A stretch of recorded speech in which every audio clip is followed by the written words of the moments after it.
देखिए, इसको देखने का नजरिया तो हम लोगों का बन ही नहीं पा रहा है, ये कहूंगी, क्योंकि इतना शेमफुल ये एक्टिविटी है कि कोई कैसे सोच सकता है, क्योंकि वो गर्ल्स स्कूल था। गर्ल्स स्कूल में गर्ल्स प्रिंसिपल इस तरह की हरकत कैसे कर सकती हैं, ये सोच बहुत ही ज्यादा शर्मनाक है। ऐसे स्कूल को कायदे से मैं तो कहूं कि पेरेंट्स को बॉयकॉट करना चाहिए, हम लोगों को बॉयकॉट करना चाहिए कि स्कूल के प्रिंसिपल के दिमाग में ये बात आई कैसे।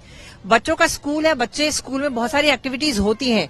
फेयरवेल था, फेयरवेल में बच्चे बहुत सारी एक्टिविटीज करते हैं जो स्कूल के एडमिनिस्ट्रेशन को पता होता है, बट इस तरह की एक्टिविटी करके वो क्या शो करना चाहती है। कहीं ना कहीं वो मे बी होता है ना कि कुछ उनके संस्कार ऐसे होंगे, या जो बैकग्राउंड कहना चाहिए, स्कूल का बैकग्राउंड ऐसा हो सकता है या उस टीचर का बैकग्राउंड ऐसा हो सकता है, जो इस तरह के थॉट प्रोसेस के साथ वो चल रही थी।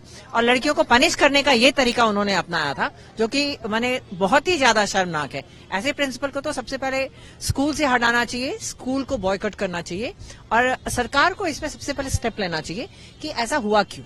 ये तो मैं कहूंगी कि सरकार का फेलियर है कि जब कमेटी बनती है, डिप्टी मेयर कोई भी हो, उन्होंने कमेटी बना दी, हो गया, लेकिन कहीं ना कहीं एडमिनिस्ट्रेशन और सरकार का ये फेलियर है। क्योंकि अगर हमारे राज्य में लड़कियों के साथ लड़कियों के स्कूल में ऐसी एक्टिविटी हो रही है, तो राज्य सरकार के जो मुखिया हैं उनको एक्टिव होना चाहिए, उनको इस पे ध्यान देना चाहिए, और जितनी जल्दी, जैसे कहते हैं ना, फास्ट ट्रैक कोर्ट की बात करते हैं, तो एज अर्ली एज पॉसिबल इसमें एक्शन लेके इसका कुछ ना कुछ सोल्यूशन होना चाहिए, सजा मिलनी चाहिए। मेरे हिसाब से तो प्रिंसिपल को सजा मिलनी चाहिए। उन्होंने सोचा कैसे ऐसा?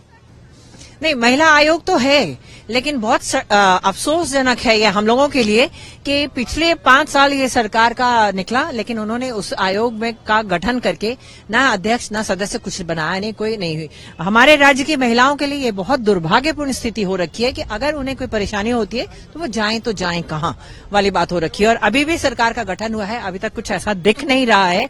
हम उम्मीद करते हैं हमारे राज्य के मुखिया से कि एज अर्ली एज पॉसिबल कहना चाहिए, जितनी जल्दी हो सके, खास करके महिलाओं और बच्चों के लिए। बाकी भी आयोग है, उनका भी गठन करें और उनके भी मुखिया को चुने, लेकिन महिलाओं के लिए और बच्चों के लिए बाल आयोग है, महिला आयोग है, उसमें मुखिया और साथ ही साथ उनके सदस्यों का चयन करें। क्योंकि पिछले 5 वर्ष हम लोग महिलाओं के लिए काम करते रहे हैं, कई सालों से, अभी भी करते हैं। तो महिलाओं की जो परेशानियां होती है वो हमारे पास आती है, बट हमारे पास भी एक लेवल होता है काम करवाने का, काम बताने का, चीजों को करने का, बट उनके पास एक जरिया होना चाहिए। सरकार की जब ये स्ट्रक्चर है कि महिला आयोग है और वहां जाके महिलाएं अपनी बातों को रख सकती है, वहां से उन्हें न्याय मिल सकता है, उन्हें रास्ता बताया जा सकता है, तो उसको सक्रिय करना बहुत जरूरी है। इस तरह से निष्क्रिय होके बिल्कुल भी ठीक बात नहीं है। मैं तो एक ही चीज कहूंगी हमारे मुखिया से कि जल्द से जल्द इस बार कम से कम वो महिला आयोग का गठन करें, बाल आयोग का गठन करें और काम को गति देने का प्रयास करें।